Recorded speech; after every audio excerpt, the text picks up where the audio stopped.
Պուտինի հետ հանդիպմանը հետ կապված Փաշինյանը ըստ երևույթին մոռացել էր, որ հունիսի սկզբին ամսի 1-ն էր, թե քանիսն էր ճեպազրույցի ժամանակ կառավարության նիստից հետո հայտարարեց, թե հունիսի վերջերին երկրորդ կեսում ավելի ճիշտ լինելու է հանդիպում Պուտինի հետ։ Լրագրողներն էլ հարցնում են, ասում են, ինչ եղավ այդ հանդիպումը, պարոն Փաշինյան։ Չգիտեմ, լրագրողները շատ են ուզում, որ այդ հանդիպումը լինի, թե չլինի, Փաշինյանը աչքիս ոնց որ բոլորովին էլ հավես չունի այդ հանդիպման, ես այդպիսի տպավորություն ունեցա, լավ իմաստով էլի հավես չունի, ոչ թե վատ իմաստով, ինչպես ուզում եք հասկացեք, ասում է բանը, նախ հրաժարվում է, թե ինքը այդպիսի բան է ասել, տարօրինակ է, չէր հիշում, կողքից մեկը չկար, ասեր, պարոն Փաշինյան, ձեր ասածն է, էլի, ոնց չեք հիշում, էլի, հա, մի խոսքով իրեն հատուկ բանը վարպետություն բառը սխալ է, էլի, իրեն հատուկ կարողությամբ ցրեց այդ հարցի պատասխանը, թե հա, կլինեն առաջիկայում հանդիպումներ, կտեսնենք, կխոսենք, հա, շատ զարմացավ էլի, թե այդ ինչ հանդիպում էր, հունիսի վերջին այդ ինչ հանդիպում դիլիներ, այդ հարցը իհարկե նախ եւ առաջ հետաքրքիր է բանի մասով, տնտեսական կամ գյուղատնտեսական ապրանքների դեմ Կրեմլի սահմանած պատժամիջոցների մասով է էլի հետաքրքիր, մի խոսքով կապրենք, կտեսնենք, հասկանանք, թե ինչի նկատի ունի էլի, հայկական ապրանքների սահմանափակումների խնդիրը կքննարկի ՌԴ վարչապետի հետ ընթացիկ տարվա օգոստոսին նախատեսվող ԵԱՏՄ միջկառավարական խորհրդի նիստի շրջանակներում, այսինքն չի շտապում պարոն Փաշինյանը, էլի, եթե շտապեր կզանգեր Կրեմլ,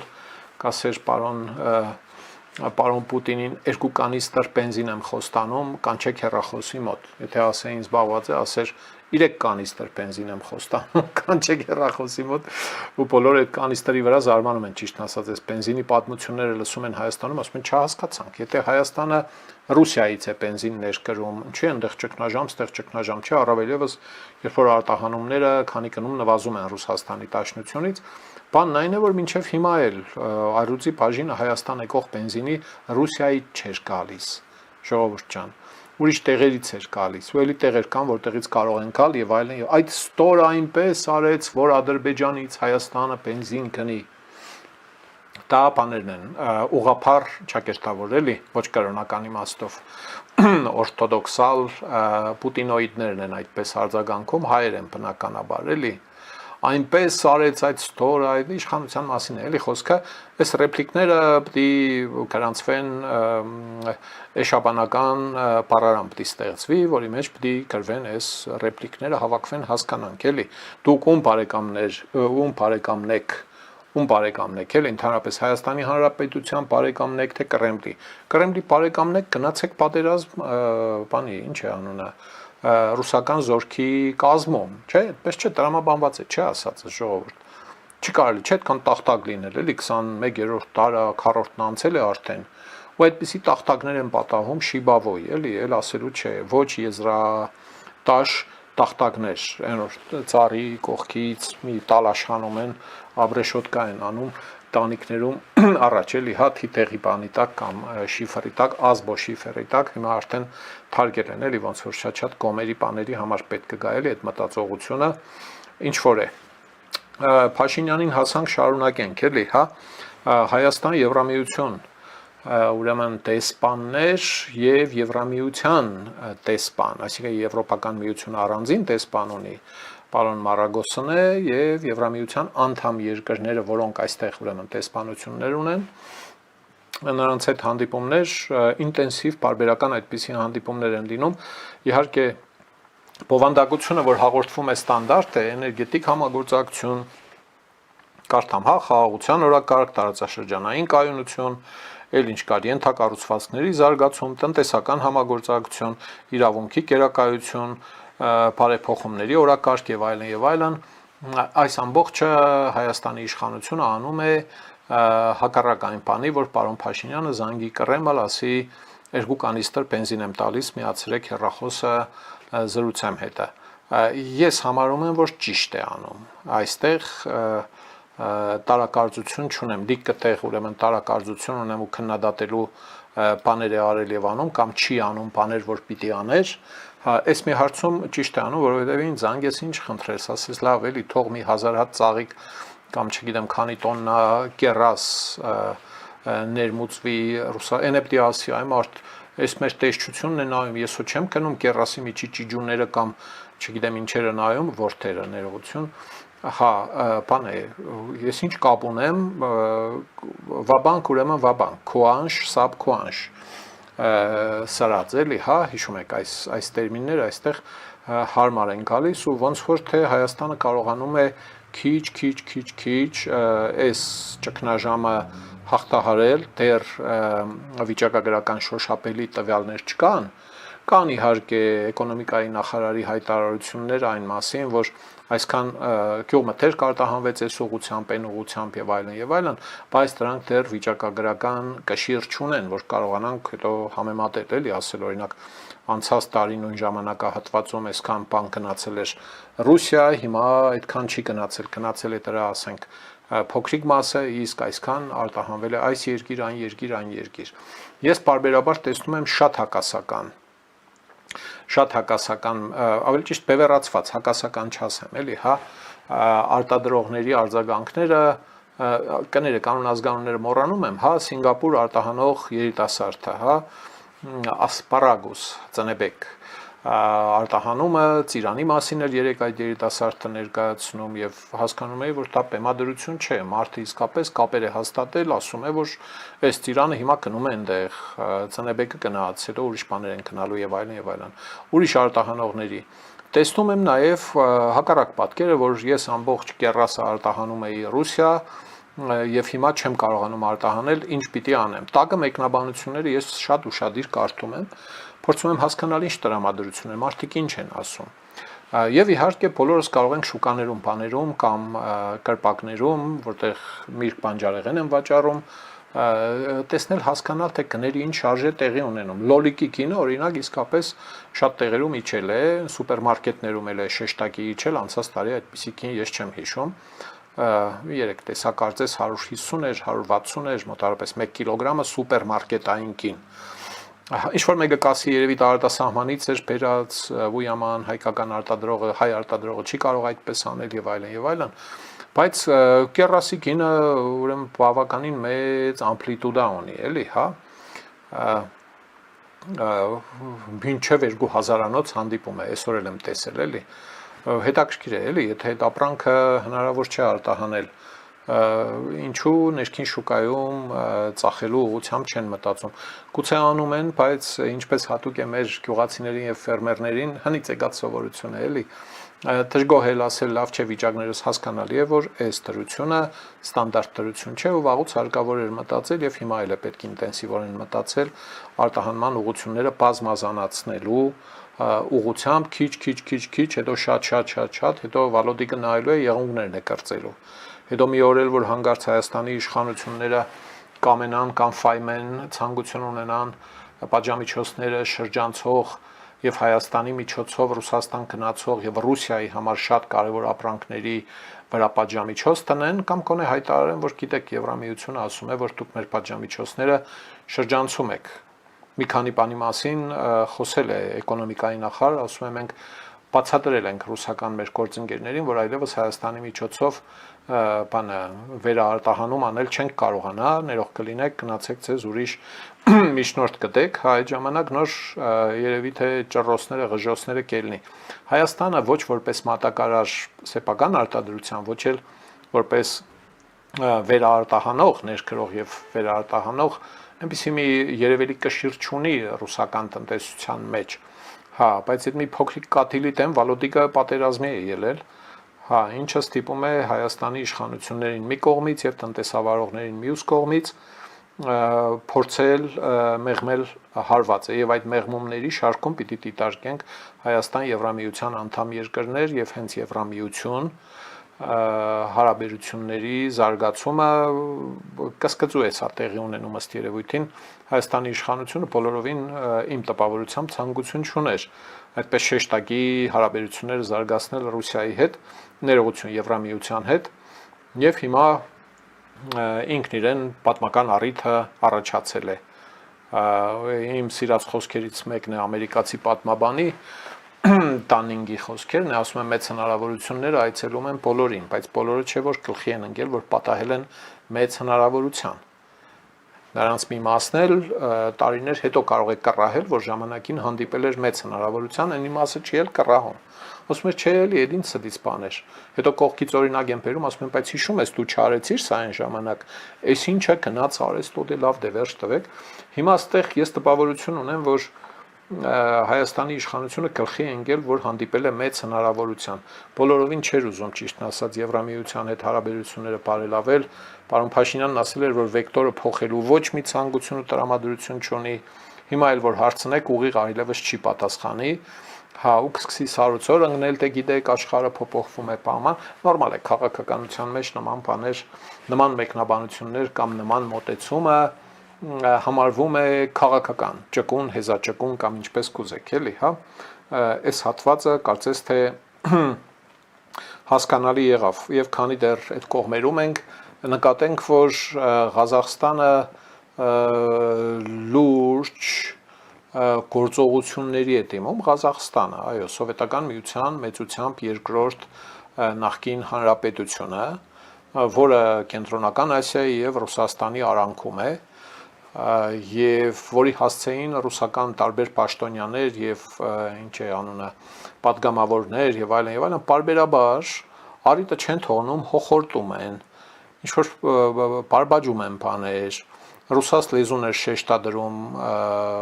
Պուտինը ինչ որ մի հանդիպման ժամանակ, երբ նախագահը Տոկաևը որոշեց քաղաքական չափալախ հասցնել, անցավ ղազախերենի, Պուտինը ճարը կտրած ընկած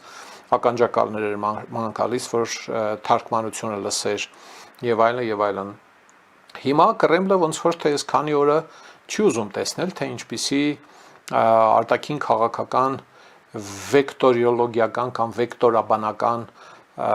զարգացումներ, վերապրումներ կամ ինչ է անունը դինամիկա է ապրում Ղազախստանը, կարճ ասած Բրյուսել այցելության ժամանակ, Բելգիա այցելության ժամանակ Եվրամիության հազար ու մի տարբեր, չգիտեմ, գործընկերների հետ 10 միլիարդ դոլարի եւ գուցե ավելի զարմանազան պայմանագրեր է կնքել Ղազախստանը, այսինքն թռել է այսպես ասած Կրեմլի գլխի վրայով, Ռուսաստանի գլխի վրայով, Հայաստանը նման մի բան աներ, բանը նույնիսկ ինչ է անունը, օդանավերը Ռուսաստան գնացող կարող է արգելափակել, էլի Վալոդիկը։ Ղազախստանը նաև բավականին լուրջ զորա, ինչ է անունը, ռազմական վարժանքներ է անցկացնում այս օրերին, հա, տեսակին ինչ է ներկայանալի զորա վարժանքներ է անցկացնում ու նախկինում էլ են եղել այդ ռիսկերը, որ եթե հնգարց Ուկրաինայի հախից գար կամ առանց Ուկրաինայի Ռուսաստանը ըստ երևույթին պիտի սկսեր արծարծել ռուսախոսների կամ ռուսների արկայության հանգամանքը Ղազախստանում, ասելու էր, որ այնտեղ իրանց իրավունքները ոտնահարվում են, Օրենբուրգից ուղիղ մտնենք հարավ, ճղենք հասնենք Եսիմուր, անարդարացի կերպով է ստեղծվել այդ պետությունը եւ այլն, հա, հիմա այս ամբողջի ֆոնին Վրաստանը եւ Ղազախստանը ռազմավարական համագործակցության կամ գործընկերության փաստաթղթեր են ստորագրում, այսինքն ռազմավարական գործընկերություն են հիմնում, ինչը շատ կարևոր տեղեկություն է այն իմաստով, որ Կրեմլի նախկին գաղութները սկսում են առանց Կրեմլի իրար հետ, սկսում են որն է շարունակում եւ ինտենսիվորեն զարգացնում են հարաբերությունները իրար հետ, հերո մնալով այդ կարշահոտ տիրույթից, էլի, այն Կրեմլից, որի ուշքո միտքն է քանդու քարապանել իրենցից անջատված ուրեմն գաղութները, որոնք դարձել են ինքնուրույն պետություններ, մի քիչ լավ, մի քիչ վատ, մի քիչ ժողովրդավարական, մի քիչ բռնապետական եւ այլն, բայց բոլորը կարծես թե համոզվել են, որ ինչքան Կրեմլից հեռու, այնքան լավ։ Նախկինում էլ ունեին այդ համոզմունքը, ուղղակի հզորությունները իրենց տնտեսական եւ այլ մնացած քաղաքական կամքը բանը եւ սերնդափոխությունը ըստ երևույթին հասկանալի է, չէ՞, Շևարդնաձեի, Ալիևի, Հեյդար Ալիևի, Դեմիրճանի եւ այն մյուսների գործընկերները հազիվ թե կենտրոնախույս ռազմավարությունների ճատագով լինեին, սերնդափոխություններ այստեղ հաշիվ է եւ իհարկե Կրեմլի թուլացումը միայն ուրեմն Հայաստան, Վրաստան, Ադրբեջան տարածքում չէ, որ Կրեմլը թուլանում է, Ուկրաինա, Մոլդովա տարածքում չէ, որ Կրեմլը սաստիկ թուլացած է, նաեւ Կենտրոնական Ասիայում, Կենտրոնական Ասիան ուր, քո Մոսկվան ուր եւ այլն եւ այլն, այսինքն այսպեսի մի ծանր վիշտ է պատել ու ես տպավորություն ունեմ հետևելով բանին վերջին օրերին Պուտինի ելույթներին հենց իր հոգեֆիզիկական վիճակին հետևելով գուցե սխալվում եմ ներող կլինեմ Պուտինապաշտ մեր հայրենակիցները ոնց որ թե հետսետե ավելի շատ են առողջական կամ բժշկական իմաստով միջամտությունները որպեսզի այս մարդը կարողանա ոտքի վրա մնալ ծիու վրա մնալ այսպես ասած էլի բաներում տեսել եք չէ հին ֆիլմերում որ զոհված թագավորին հանում նստում են ծիու վրա տարբեր երկրների պատմությունների մեջ նման բան կա ցկում են փեդ երկաթ բաման որ առաջնորդվի դա չի երևում էլի որ այդ մարդը մեռած է եւ այլն հա հիմա այս դեպքում այն օրինակ իբր թե զրուցում է բան է բացատրում հարցազրույց է տալիս ինչ որ մեկի հետ ու զգացվում է որ ոչ թե պատասխանում է այդ մարդուն ում հետ զրուցում է այլ խոսում է ինչ որ մի կողքի ուղղության վրա ոնց որ այս ուղղության վրա խոսի ու սուֆլորի հետ սուֆլորից կարդա հուշարար սարք կա որ մեր հաղորդավարները ընդհանրապես աշխարհում այդպես խելացի են երևում որովհետև կարդում են սուֆլորից ես չունեմ էլի սուֆլոր չեմ ունենա ըստ երևույթին բանը դրան չի ազնի բայց վալոդիկս բանը ոնց որ թե նեղ դրության մեջ է Այն զինվորականների հետ հանդիպման ժամանակ հիշում եք, չէ, վերջում ասում է ուրա, ոնց որ հայերեն ասի ուրա, փոխանակ ասի ուռա, էլի, եթե ուռա էր ուզում ասել։ Մի խոսքով ինչ-որ առողջական խնդիրների բանի նշաններ եմ ես նկատում, գուցե սխալվում եմ։ Լուրջ խնդրեմի, դե բոլորն էլ ունեն առողջական խնդիրներ եւ եթե դա ճիշտ է, ապա Կրեմլում չգիտեմ FSB-ն է ով է նայած որ գերատեսչությունը կլինի Պանագն է Շայգու Մայգու Մեդվեդև ես իմ գուցե թե փոխարինելու մասին են մտածում դավադրության մասին են գուցե մտածում ահագին մարդ վերլուծաբաններ ռուս վտարանդի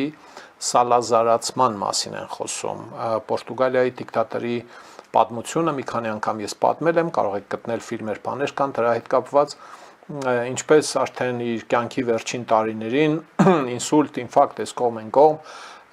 թե որոշեցին կահնգետ չանել, բայց եւ հանրությունից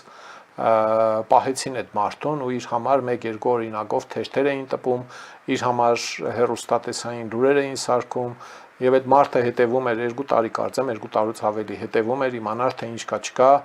եւ ինքը որոշումներ է կայացրել, ինքը հանձնարարություններ է տվել, բայց իրականում երկիրը կառավարվում էր հենց կառավարության կողմից առանց Սալազարի Պորտուգալիայի դիկտատորի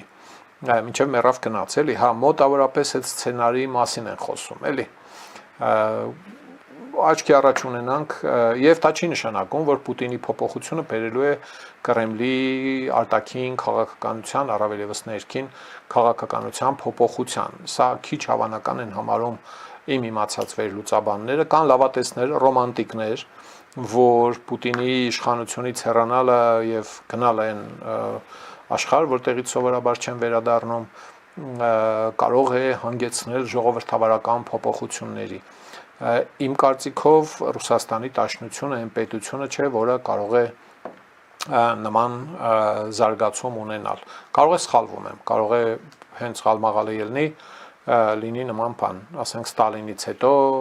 ինչպես պահպանեցին ռեժիմը եւ այլն, չգիտեմ, կապրենք կտեսնենք, այստեղ շատ չմնանք, հա, իդեպ Վալոդիկի բանը յախտան սուպեր զբոսանավը 2022 թվականից հետո առաջին անգամ հայտնվել է ռադարների էկրանին Դանիայի ափերի մոտ։ Ինչ կանդեղ բանակցելու է գնաց է ում հետ է բանակցում չենք հասկանում էլի հա այստեղ մի խոսքով լինում է այդպես բաներ լինում են այդպիսի բաներ այսպես ասած մինչև կանք ուրեմն այսօրվա մեր գանձը մեր այսօրվա Սամվել Կարապետյանի ճեպազրույցն է մի շատ դաժան թեմայով ուզում եմ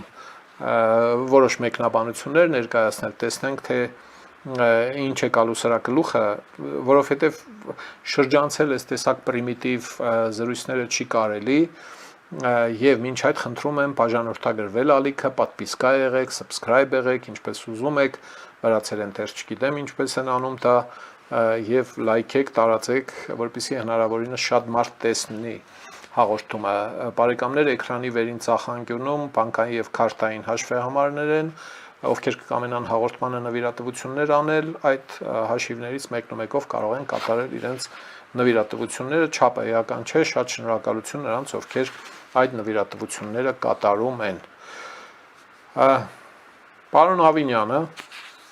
այսօր առաջարկել է Երևանի մուտքերի մոտ մեծ ավտոկայանատեղիներ կառուցել,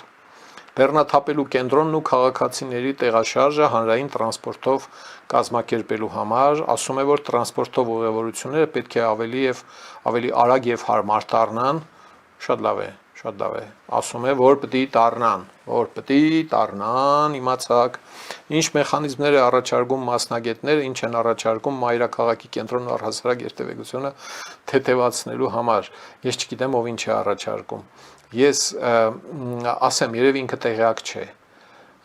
բոլոր նրանք, ովքեր Երևանում չեն ապրում,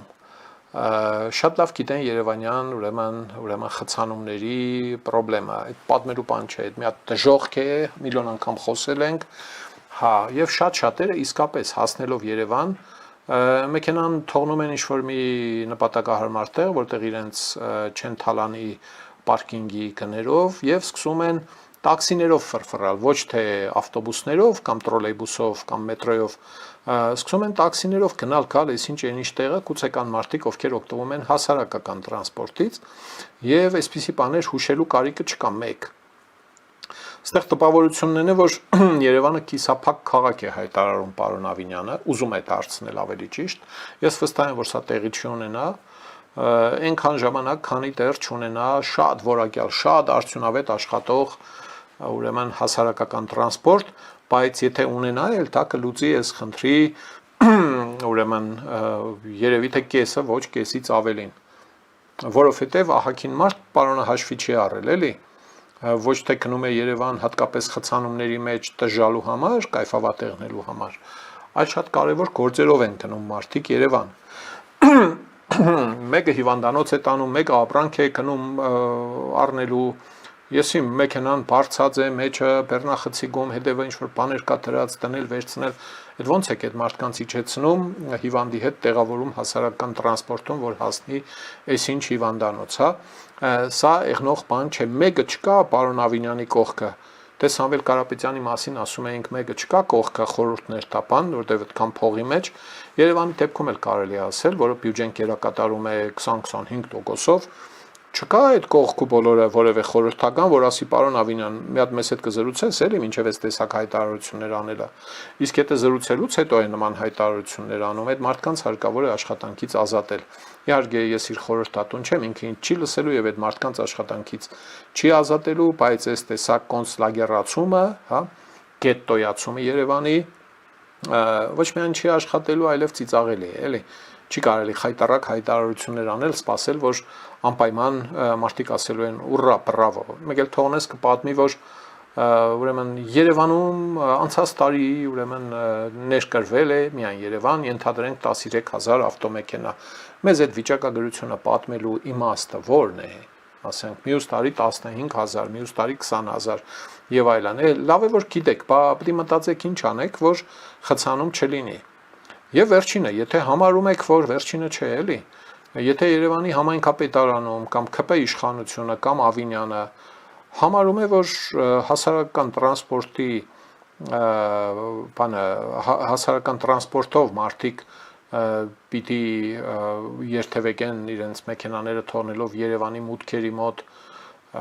սարքված հատուկ մեծ ավտոկայանատեղիներում, հələ մի հատ մտածեք, նայեք, հասկանանք էլի այդ հասարակական տրանսպորտը կարողանում է սպասարկել են որակով, այն արդյունավետությամբ, ինչ պետք է այսպիսի բաներ անելու համար։ Հիմա եղած վիճակով ինչպես է սպասարկում, ահագին վատ, իմ կարծիքով, դուք ձեր կարծիքը կարող եք ունենալ, բա որ եկուս մյուս օր ծանրաբեռնվածությունը ավելացավ այդ վարորդների եւ ուղևորների հաշվին, որոնք պիտի իրենց մեքենաները թողնեն Երևանի մուտքի մոտ, ուրեմն ավտոկայանատեղիներում։ Ոնց եք լուծելու այս հարցը։ Չի լուծվելու, սա լուծում չէ։ Մարդը եթե ֆայմեց, որ մեքենան թողնում է Երևանի մուտքի մոտ ավտոկայանատեղիում եւ իր համար ավելի ծերնդու է իջնել գնալ հասարակական տրանսպորտով երթևեկել, Կիշնիկը գնակը երթևեկի, այդտեղ կարիք չկա ինչ-որ հրամայական կամ արգելող միջոցառումներ ձեռք առնել։ Կամ ոնց եք արգելելու Երևան այդ մեքենաների մուտքը, ինչպես եք արգելելու։ Ինչպես։ Չկա դրա համար եղանակ, առնվազն կոնե ինչ-որ մեկը համայնքապետարանում, այնտեղ կա շնորհալի իրավաբան, դե ասեր, թե դա հակասահմանադրական կայֆեր են, պարոն Ավինյան, այս ինչեր եք խոսում դուք։ Այսինքն անլուրջ է, էլի սա։ Կամ օրինակ հաշվարկել եք բագերի դեմ դրած ուղեփակոցները որքան են զարգացնում խցանումները փողոցներում։ Լիքը մարդ շատ ուրախ ու երջանիկ է, որ իրեն շենքերի բագը փակ է ուղեփակոցով, ինքն էլ ճտիկ ունի, մտնելուց բացում մտնում ելնում է։ Ցերեկվա ժամերին այդ բագերը հիմնականում կիսադատարկ են կամ դատարկ են, հա, իսկ մեքենաները կանգնելուց ինչ կլինի, որ այդ ուղեփակոցները, որոնք հակասահմանադրական են, մարդու ազատ տեղաշարժի խայտարակ խախտումներ, ով է իրավունք տվել, ուրեմն ուղեփակոցներ տնել, որտեղ կկամենան։ Մտածել եք այս մասին։ Հաշվարկել եք օրինակ այդ ուղեփակոցները որքան են զարգացնում Երևանում խցանումների ծավալը։ 5%, 7%, 23%, չգիտեմ ես, հաշվարկ չունեմ։ Հաշվել եք։ Ящիկներն ու աթոռներն ու չգիտեմ ինչերը, բիդոնները, զիբիլները, երկաթները օբյեկտների առաջ հաշվարկել եք դրանք որքան են զարգացնում խցանումների ծավալները եւ այլն խաչմերուկներում էստակադաներ ժողովուրդ այս հասարակ հարցերը որոնք աշխարհը վաղուց հաղթահարել է լուծումներով գնում է առաջ եվրոպական մեծ ու փոքր քաղաքների կենտրոններում դուք չեք տեսնի խցանումներ ինչու է որ Հայաստանում չեն կարողանում այս հարցը լուծել Երևան քաղաքում այդքան փողի մեջ նստած փողը վրեկից կաթում է այդքան փողի մեջ նստած չեն կարողանում Երևանում ուրեմն երթևեկությունը կարգավորել ամոթ չէ կառուցապատումը մեկը ասենք 100 քառակուսի մետր հողամաս ունի դիմում է 100 քառակուսի մետրում շենք տնկելու համար եւ հիմնականում դե ոչ եթե 100 ապա մի քիչ ասենք թույլ են տալիս այդտեղ շենք տնկել Հաշվարկ չկա, որ այդ 100 քառակուսու վրա տնկվելիք շենքի 100 բնակարանը ունի 200-300 ավտոմեքենա, որտեղ եք շարելու այդ մեքենաները, այդ մարդիկ որտեղ են կանգնելու, խցանելու են հարևան փողոցները, քաղաքի մեջ քաղաք եք սարքում եւ այլն։ Այս բաները ինչ որ մեկը կարող է բացատրել, էլի լավ կամ վերջը chat GPT կա արհեստական բանականության կենտրոն է դառնում Հայաստանը աշխարհի 5-ից 1-ը բանը Բա դիմեք մի հատ ասեք, մինչև այս բաները ես խոսեմ ստեղ, որ Երևանը դարձնում են կիսափակ քաղաք, ինչ խորհուրդ կտաք, այս հարցերը ինչպես լուծել։ Եղավ մի օր, որ ասենք մի Երևանից մի 50 վարորդի հրավիրեք մոտներդ, վարորդի, սովորական վարորդ 20-35, չգիտեմ քանի տարվա փորձառությամբ Հարցրեք այդ մարդկանց, ասեք խցանումները ոնց թեթևացնենք։ Այնքան խորհուրդ տան ուշքերը դասնի զարմանակ, ասեք լավ, այսքան խորհրդականի մեջ մեկը չի եղել, որ մեզ այդ խորհուրդները տա։ Խելացի լուսակիրներ տնելը, հա, որ անտեղի փակ չպահի, երբ որ դրա կարիքը չկա եւ այլն, մի խոսքով էլի զահլեկս գնաց։ Երկու բան կա այստեղ, լավ ու վատ կողմեր կա։ Վատն այն է, որ պարոն Ավինյանը ինչ որ բան է անում ինչ որ մատի ծծած բաներ է պատմում, էլի, թե ինչպես պետք է ուրեմն կարգավորվի, շատ վատ է, էլի, որ առանց հետազոտելու, առանց հիմնավորումների բաներ է պատմում, լավն է, որ այս ասածները երբեք տեղի չեն ունենալու։ Երկարաժամկետ հեռանկարում, իհարկե, սա էլ է վատ բան, որովհետև մտածում են, թե լուծումը սա է, բայց դու մի ասա, լուծումը դա չէ։ Երևանը դարձնել կոնցլագեր կամ մոտավորապես գետտո դարձնել եւ մուտքերի մոտ տնել բաներ, մեծ ավտոկայանատեղիներ։ Ներողություն, իսկ հնարավոր է արտոնյալ պայմաններ ապահովել ավտոկայանատեղիներ սարքողների համար Երևանում, ովքեր կսարքեն բազմահարկ ավտոկայանատեղիներ։ Չիկագոյի մեջտեղի երկու հատ կուկուռուզ կա, տեսած կլինեք, կոնե վիդեոների բաների մեջ տեսել եք, էլի։ Այն շատ սմարթ, շատ խելացի ավտոկայանատեղիների մասին չեմ խոսում։ Հնարավոր է խթանել պետական աջակցություն կամ համայնքային աջակցություն զեղչեր, հարկային, վարկային արտոնություններ տալ բազմահարկ ավտոկայանատեղիներ սարքողների համար 5, 7, 10 հարկանի ավտոկայանատեղիներ ֆիլմերում միլիոն հատ տեսել եք այդպիսի բան ու էլի մի վագոն առաջարկություն, որոնք կարող էիք լսել եւ մասնագետներից եւ փորձագետներից եւ փորձառու վարորդներից միակ լուծումը շրջանցող այն մայրուղիները սարքելն է իհարկե ավտոկայանատեղիներ ստորգետնյա, վերգետնյա, ինչպես Գլենդելում եւ այլն հա իրավացի եք հարցեր Telcel չէ ցավոք այն օրը փորձեցին QR կոդը սկսեց ուշ տալ ներող կլինեք հարգելի բարեկամ ներող կլինեք հարցնում են էլի ինչի պիտի ուրիշի ավտոն կա մեր շենքի տեմը կանգնի բայ երեխեքը որտեղ խաղան հարգելի միֆ ես բոլորովին խաղահրապարակի նկատի չունեի խաղահրապարակում չպիտի կանգնեն Եթե տարածք կա, որը զատված է խաղահրապարակի համար, իհարկե դա պիտի լինի խաղահրապարակ։ Ես խոսում եմ այն տեղերի մասին, որտեղ կանգնում են տերերի ավտոները եւ երբ տերերի ավտոները, շենքի բնակչի ավտոն ցերեկվա ժամերին այդտեղ չէ։ Գնացել եք գործի։ Ու այդ տարածքները դպրոցի ժամին, այդ խաղահրապարակ, չգիտեմ, հա, ասֆալտի կդոր է, որի վրա վազում, խաղում, թռնում, էսկոմ են կողմ, բան Այդ տարածքների մասին է խոսքը։ Իսկ ինչու պիտի ուրիշի ավտոն հանրային տարածքում չկանգնի։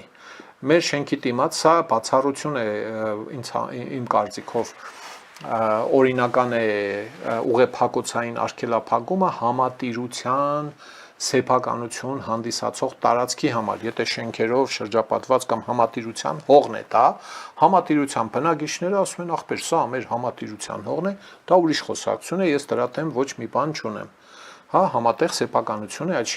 շենքերի կամ շենքի բնակիչների։ Դա հասկացանք, այդ մասին չէ խոսքս։ Խոսքս այն դեպքերի մասին է, երբ որ լիքը տեղեր, երբ հանրային տարածք է, դա իսկապես հանրային տարածք է։ Դա միայն Երևան քաղաքի այդ շենքի բնակիչների տարածքը չէ։ Ես հասկանում եմ, որ այդ ուղեփակոցային արգելափակումներն այնքան են տարածել, սերունդ է մեծացել 20 տարի, որոնք չեն պատկերացնում, որ դա հանրային տարածք է, սրա մասին է խոսքը։ Հա, եթե կարողացա մտքերս տեղ հասցնել, ինչ խաղահրապարակում ավտո կանգնեցնել, ոչ մի դեպքում։